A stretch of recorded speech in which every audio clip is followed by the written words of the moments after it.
Hello everyone. In the wake of the last tutorial video I did, I kind of just did that super impromptu, and I think that's probably just going to be how it is for now, and I'm just going to show off whatever it is that I'm doing at whatever time. And for this time, what we are doing is replacing some ITG bars that were recently powder coated. And the reason we are replacing them is because there's a lot of subtle differences between sizing of the width of the bars as well as the dimensions of the plates, like where the screw holes are, as well as even the inner cut diameter of where the bar is supposed to go. So we found the right ones, so I'm going to go ahead and install those now. Now, doing bars, it can seem pretty straightforward, but there are a couple little tips and tricks that you can keep in mind in order to make sure that the process goes smoothly. So we're going to go ahead and get started on that now. First of all, I already did this, but you will want to vacuum up the gap between the pad and where you'll be putting the bar. I didn't really clean it super in depth, but basically you just don't want any debris that will get in the way of whenever you're screwing it down. So after you do that, go ahead and place your ITG bar, and go ahead and line up all the screw holes, and then you start threading them in. We're not going to tighten them down all the way yet, and the reason for that will be apparent later on. But for now, we'll just go ahead and make sure that all of the screws, and also this one is pretty serious actually. We want to make sure that we don't only have the bolts, but we also have the lock washer and the washer to go with it. And you want to assemble it in this form. You have your bolt, your lock washer, and then your washer. Now, the special thing about a lock washer and why they're important whenever putting together things that you need to stay together, especially the bar, is that basically this is a mechanism that will keep the screw from coming loose later on. That little break, let me see if I can find one that's a little bit more pronounced. This one's a little bit better. So you see this little break in the lock washer. That's intentional, and basically as you tighten the bolt and the regular washer around it, it's going to make it flat.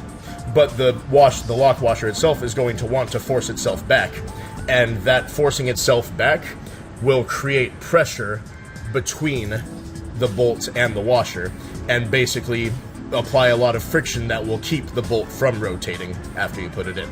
So that's why, make sure that if you are going to be applying these bolts to the base of the bar, do not forego using your lock washer as well as your washer.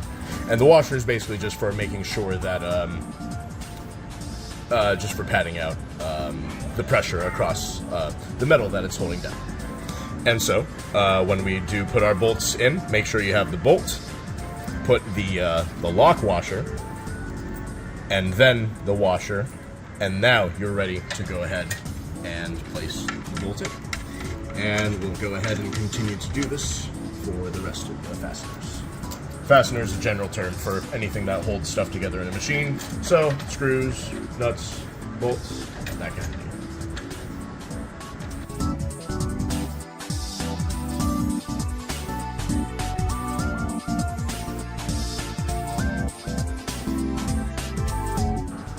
Okay, so now that we have all of our bolts in place, that's good, that's ideal. I will go over one little thing, actually, because sometimes when you open up this compartment, you might not find that you have all of the bolts that are supposed to be there. And if you don't have any on hand, then you need to choose which screw holes you will put the bolts into. And if you do end up in that scenario, you want to make sure that the bolts that you apply are the ones that are closest to where the player will be standing. The reason for that is as the bar leans back, a lot of the stress, if you look down here now, a lot of the stress and motion is going to be on this side as it teeters like that. And so you want to make sure that you counteract that motion. And that's why the most important screw hole places are as close to the player as possible. Anyway, so now that in this scenario we do luckily have all of the bolts, I didn't need to use any of my spares. Like I said, we do not want to tighten them down all the way. You notice that there's a little bit of leeway when it comes to the position of the bar. that is good, and that's actually an important step when it comes to applying the top plates, and I'll show you why that is. So, when we take our plates, we want to make sure that we position them in such a way where the screw holes that are under the plate, these ones, that we can actually see them. However, you'll notice that when we just put it on in the current position of the bar, you can't properly see the screw holes. So that's why we left the bar slightly loose, so that we can move it into such a position that we can see the screw holes. There we go. It looks like that's as close as we're going to get, but that's fine. We will be able to assemble the screws that way. And we will go ahead and make sure that that same principle applies to the rest of the plates that we'll be putting on. So, we have that, and we can go ahead and see all of the screw holes that we need to see. And lastly, this guy. And as you can see, all 5 of the screw holes in this plate are clearly visible. And so now that we have verified that all of the screw holes will successfully receive their screws through the holes in the plates, now is when we go ahead and carefully remove the plates, and now we are ready to tighten down the bar, since we know that this is the position that we want it to be in. So, go ahead and do that now. For this scenario, whether or not you want to use a ratchet with the corresponding bit, you may, or if you have an impact driver and are comfortable with using such, go ahead and do so as well. The reason why I have this extender on here is because, well, let me just go ahead and show you without it how difficult it can be. So for that one, it's okay if we go at that one. Since this is a very heavy load application, we do want to make sure that these bolts are tied down quite tightly. So here, check this out. Now if I'm going into here, the bar kind of gets in the way of tightening that one down, right? And if I were to continue, then it does run the risk of stripping that bolt a little bit. So, to get around that, go ahead and use our extender. Allows us to get in at a much more comfortable angle to tighten down that bolt. So, go ahead and tighten down the rest of them.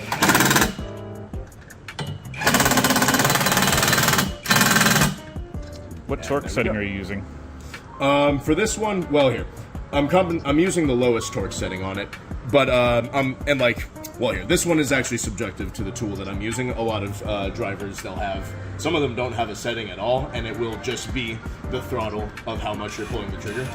So I generally just keep it at the lowest torque setting, and I'm just allowing it to torque many more times to compensate for that.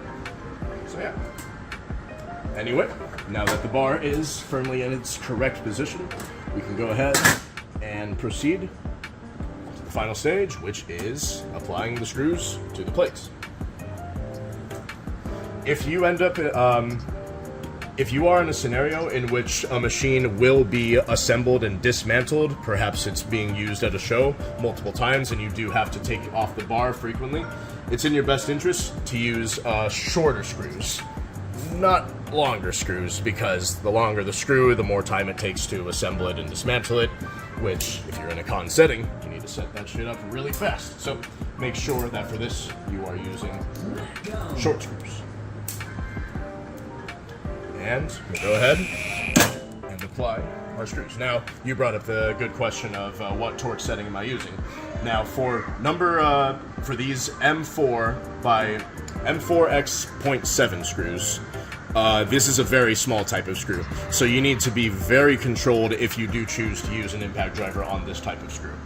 And for specifically the Bauer model, I recommend 1 click, no more than 2, as that will run the risk of either stripping the screw itself or the risk of de-threading the hole.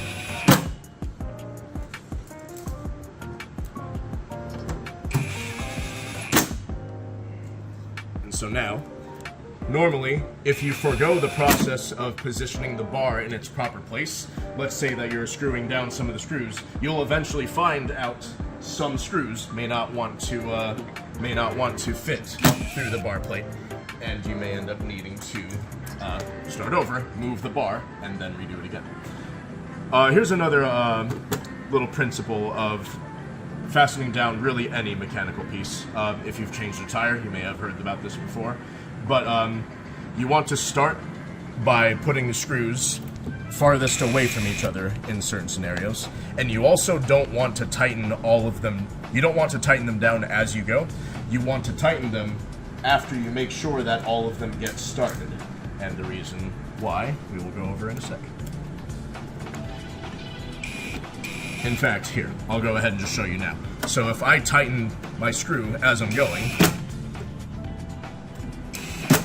if I get to here, well then I'm like, well shit, it's in the wrong place. And now that I've tightened my screws, I can't get it to be in the right place. So that's why, make sure that you have your piece mobile before you apply all of the screws to their respective locations. Just like with the bar. Basically.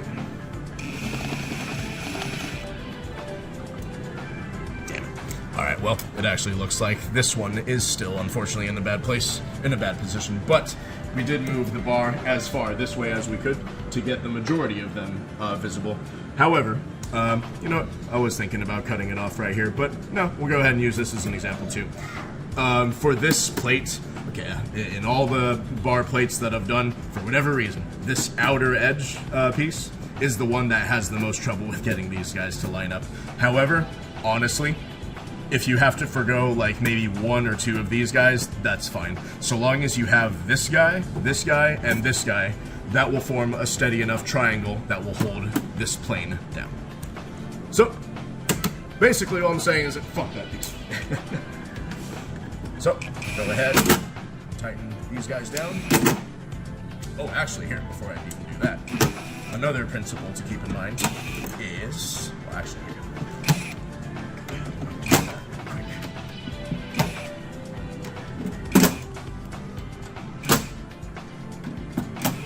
Factor to keep in mind is your position of the plates with respect to one another, because as you can see, there can be a pretty sizable gap here if I'm not careful. So that's something else that you need to take in consideration, especially if, here, come over to this side. You see how there's that change in elevation between this one and this one? Yeah, you need to make sure that that doesn't create like kind of a tripping hazard, and that especially if it's metal, if this one happens to be sharp, you know, I mean, the odds of it actually happening are pretty low, but you know, the possibility is there. And also, just aesthetically, looks fugly. So, close those gaps. Make sure that it all fits together as smoothly as possible. And so, yeah. And also, here, what I was trying to display is sometimes one plate can be on top of another. You don't want that either, because that could be, honestly, a more serious tripping hazard. So, yeah. And here, while I have all of them loose, I'm going to go ahead and apply the screws to the hole on this plate.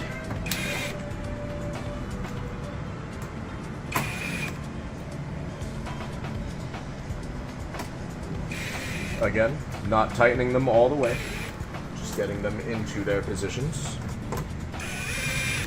And now we have all of our bar plates held in with all of their populated screws. And now, if we need to, yeah, we can go ahead and do a final positioning to make sure that they're all as close together as they can be within reason.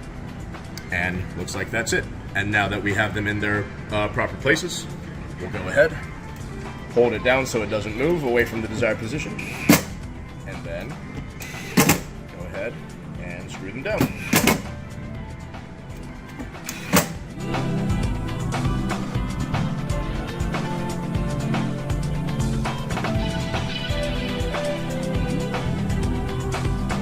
There you go. There we have an installed, properly placed ITG bar. And this may be ITG, but the same process does apply for ITG, Pump It Up, and DDR. Not SMX, that's a whole different story. Maybe I'll do that sometime if enough people are interested.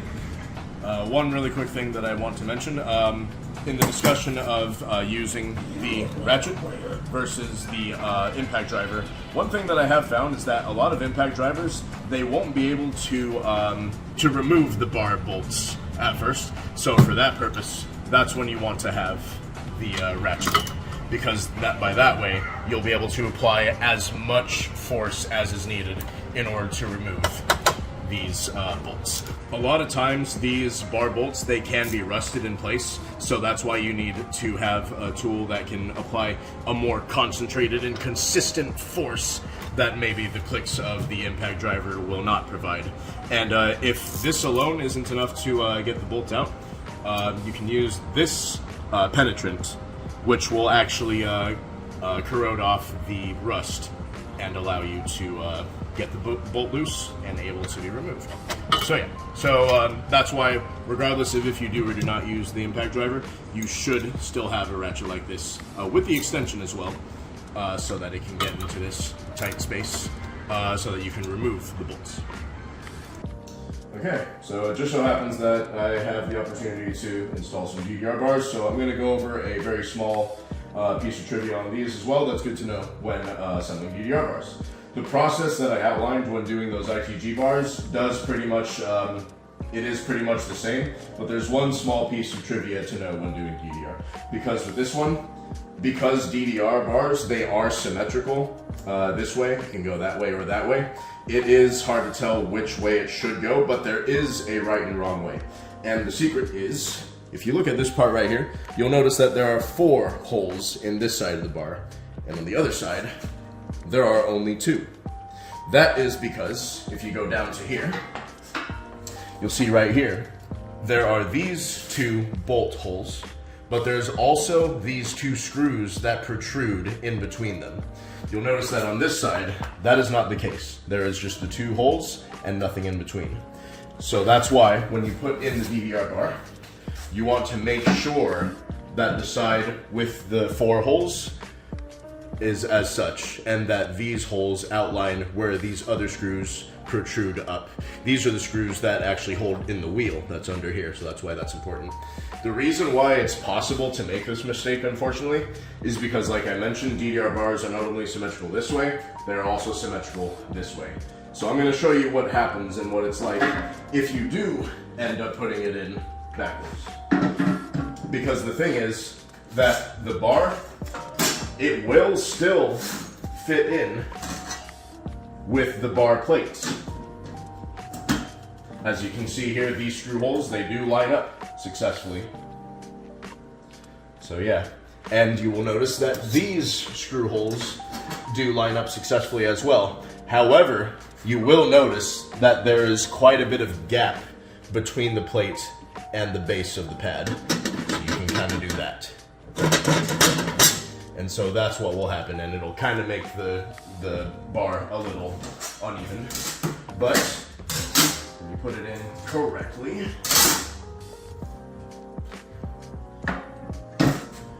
you'll notice that when you put it on now, it will fit flush. And then from here, you can just repeat the same process that we went over earlier, in which you, line it up with the screw holes, tighten the base of the bar, and then put these on afterwards. So yeah, that's just a little distinction between DDR and pump versus, ITG and pump versus DDR bars to keep in mind. When it comes to working on older style Pump It Up pads, as well as older style ITG pads, you won't actually have the bar be the one piece that we showed before, but it'll instead be in multiple parts. You'll have the base of the bar as well as the separate bar itself.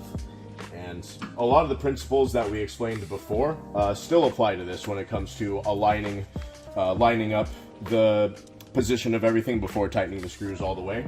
But we'll go ahead and still demonstrate that process here and explain some of the differences when it comes to assembling old style and DeMiro bars.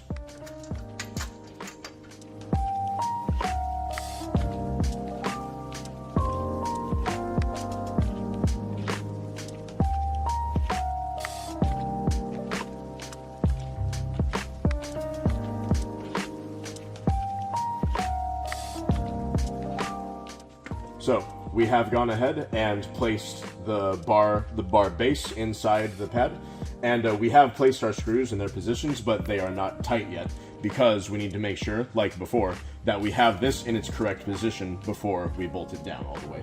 So the next step, go ahead and take, this is one of the big differences. Instead of the 3 separate pieces, we have just this one piece that sits on top of it like that. And so we'll come back to that in a sec.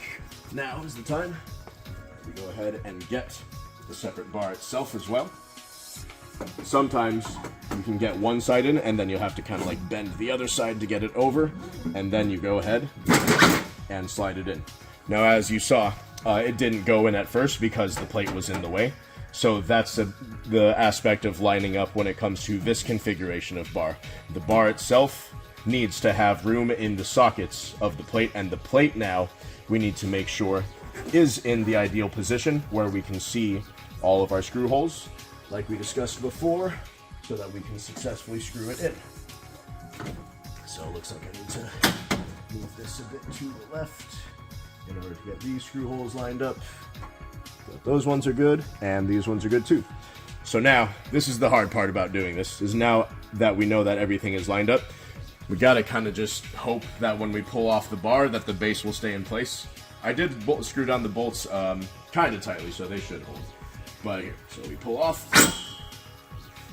Set this one to the side for now. Carefully remove the bar cover plate, as mentioned before, trying not to disturb the position of the bar base. And now we are ready. Now that we know that this is in the right position, we can go ahead and push it down a little bit more, hold it in place, and now we can tighten the bar plate, or the bar base down.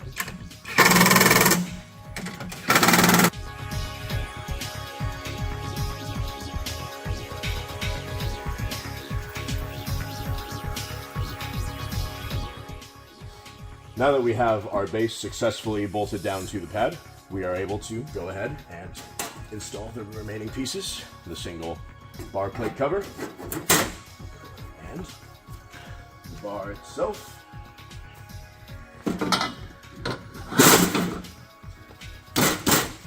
And you need to make sure that, here, come over here, that these screw holes, that they actually line up with these sockets in the bar. Now, sometimes it can take a little convincing. Let's see if we can get it down. A little bit more.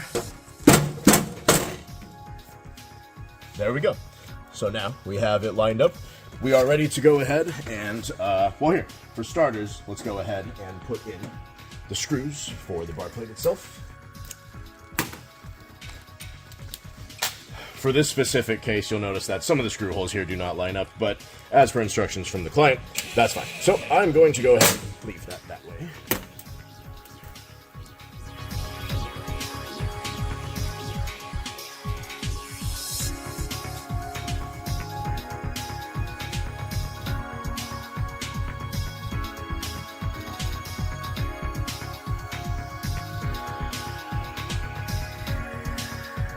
Alright, the bar plate is secure. Now, the purpose of this design, or I don't know this for a fact, but I imagine that the purpose that Andamiro and Roxor had for this design was to make it so that you could quickly assemble and dismantle bars at will with minimal work. And this does serve that purpose pretty well. However, it unfortunately does come at the cost of gameplay, as anyone who has played on pads like this with this type of bar can probably tell you that the bar does wiggle quite often. And that kind of just is a thing. However, there are ways that you can minimize that factor, and that's a part of what I wanted to explain here. So, it looks like as I wiggled it, it kind of got out of place. So once you have made sure that these sockets are lined up, we're going to go ahead and put these screws in. However, this, again, is an illustration of just how important the bolt, the lock washer, and the washer are. Because a lot of times whenever you see these bars, it'll just have like one of the washers, or maybe not even a washer at all. But when you have more of that material, of those washers, it will make sure that the contact, the force between the bolt and the surface of the bar is maximized. So, let's see. In fact, you know what? I'm going to go ahead and demonstrate what it's like when you only have a single washer when you do this.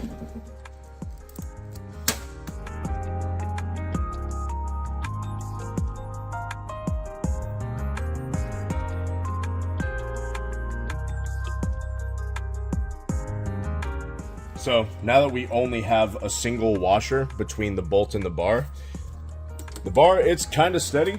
However, over time, as the bar gets moved back and forth more, that means that these washers are going to undergo a lot of stress, and they're going to like actually bend around and lose contact with the bar. So that's why what we want to do is, when you have the lock washer as well, it makes it so that when the washer does inevitably bend, it will at least bend in such a way that there's enough washer material to like occupy this socket. And basically it will just add more material so that it will have more contact between the bolt and the bar itself. So we'll have this firmly secure.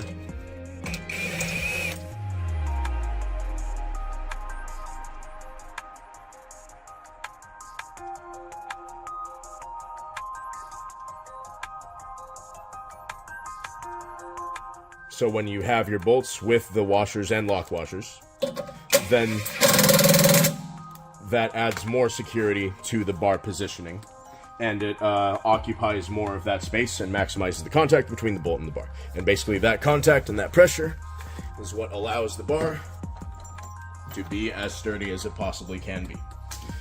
Now, a lot of situations with these bars are different. If you find that you have the washer and lock washer are still not enough to keep your bar steady, you can experiment with using washers of a wider diameter to give it even more pressure against the bar, or having more washers that will be able to add even more pressure and fill in that space, that little, between the bolt and the socket.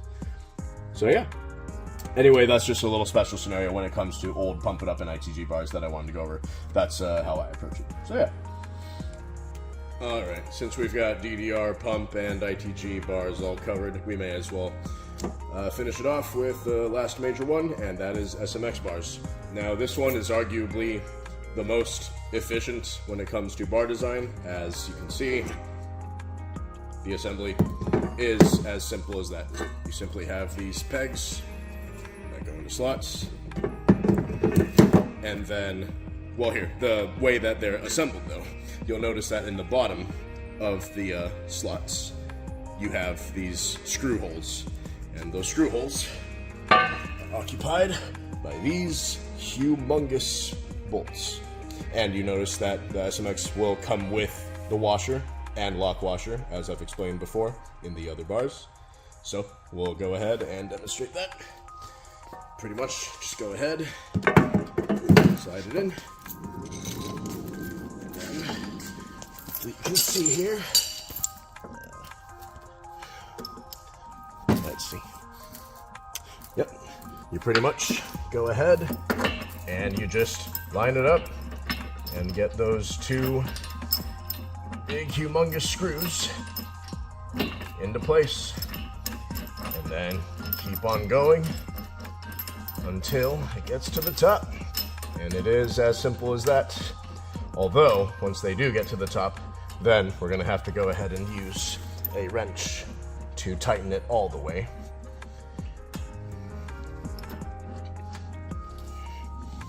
And the other one.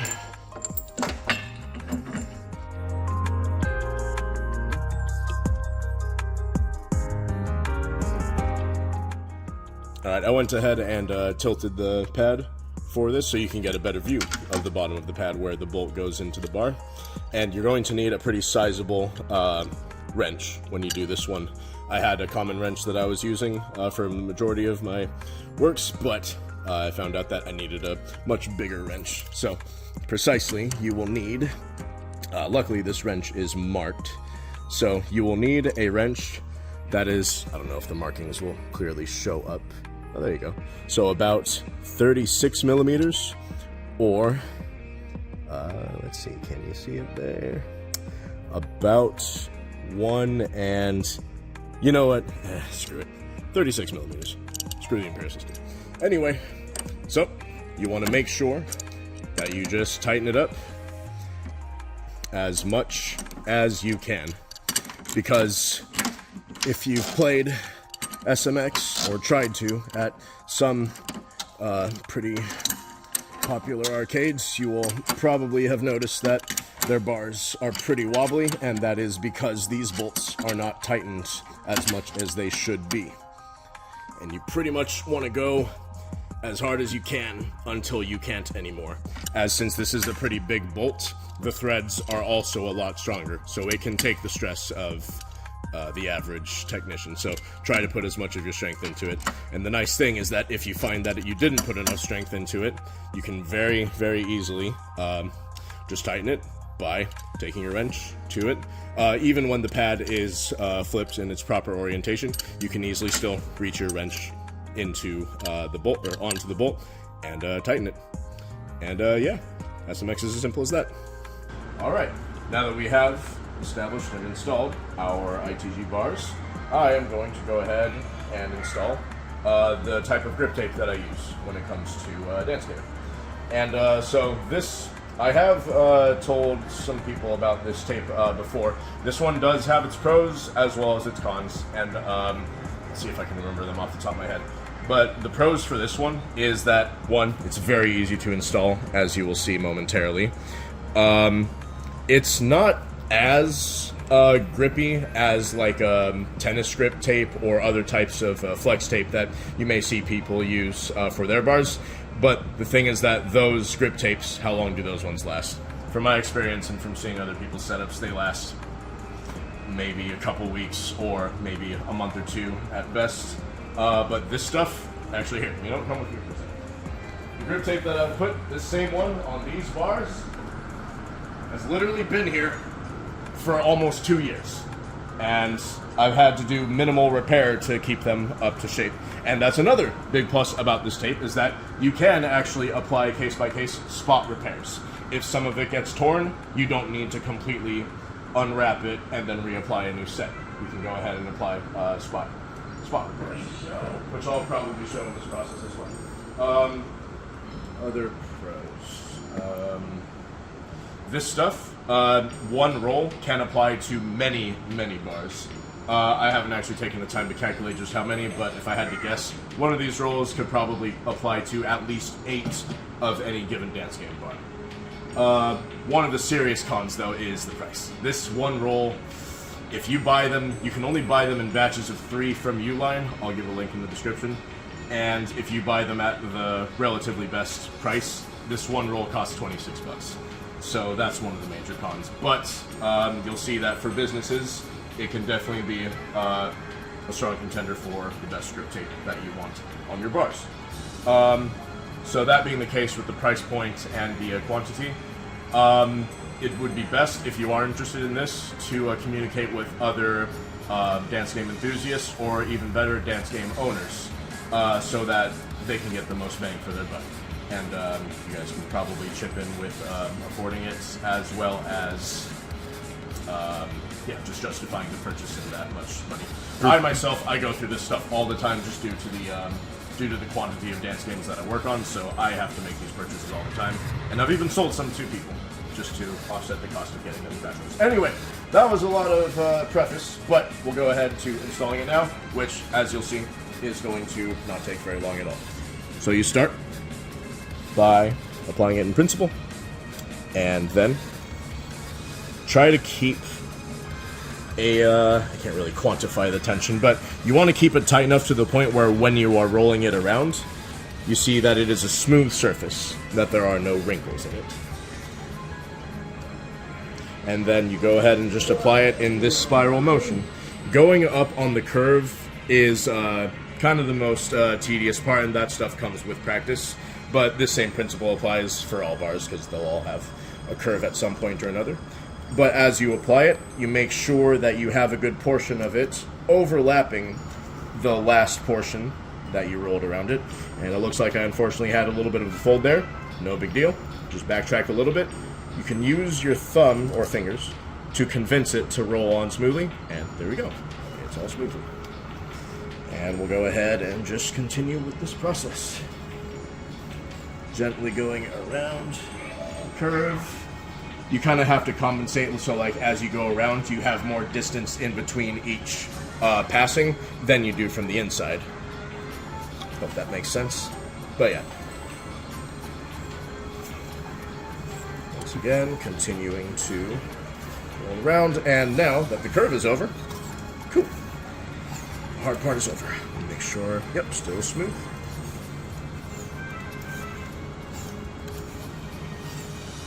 As for endorsements, I have been requested this specific tape by multiple of some of the most prominent pump players in the United States. So if you're curious about the quality and usefulness thereof, I feel like that should speak for itself.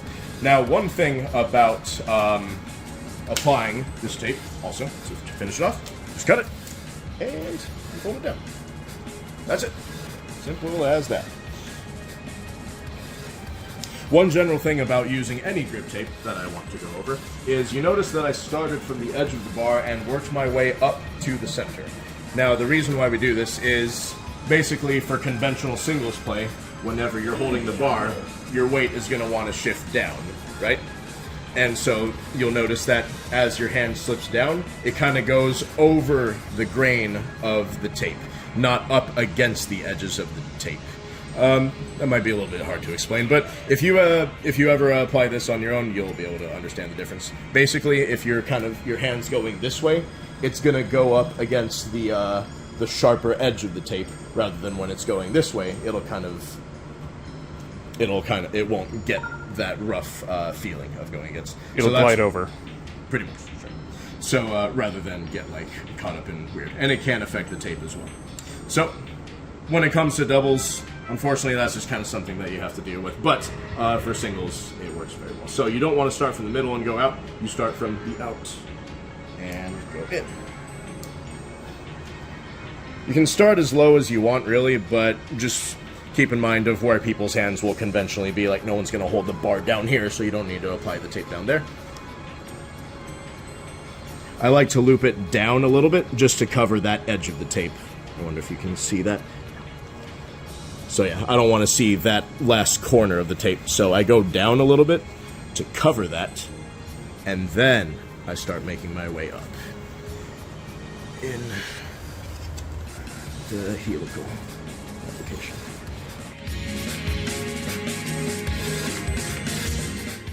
So this tape, as I mentioned, is quite resilient.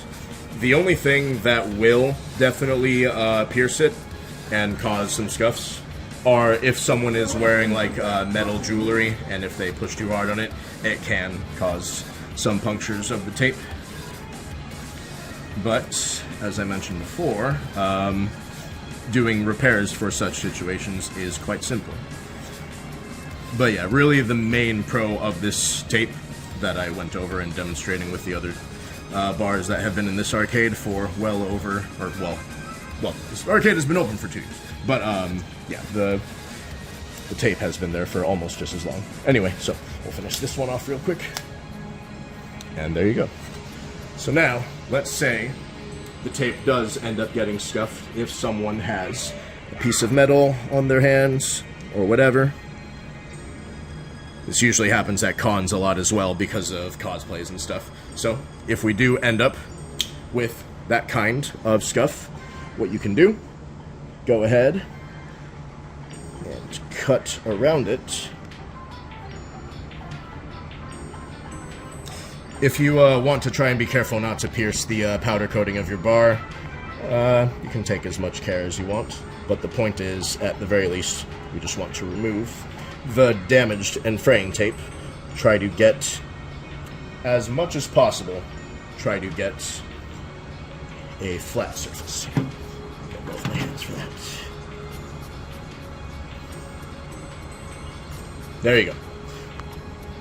After you flatten out and eliminate the damaged part, you can go ahead and, rather than removing and replacing the entirety of the tape, you can go ahead and just pick up where you left off.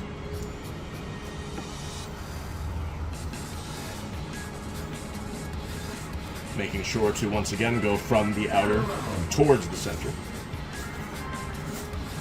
And then you cover up the damaged portion. And there you go. Simple as that. And yeah, so you didn't need to use any more of this expensive ass roll of tape. You can just apply it case by case, repairing those little damages that may occur. And yeah, Anyway, so regarding dance game bars, that's all that I really wanted to demonstrate in this video for now. That's really all that I can think of as far as like the conventional operation of assembly of bars.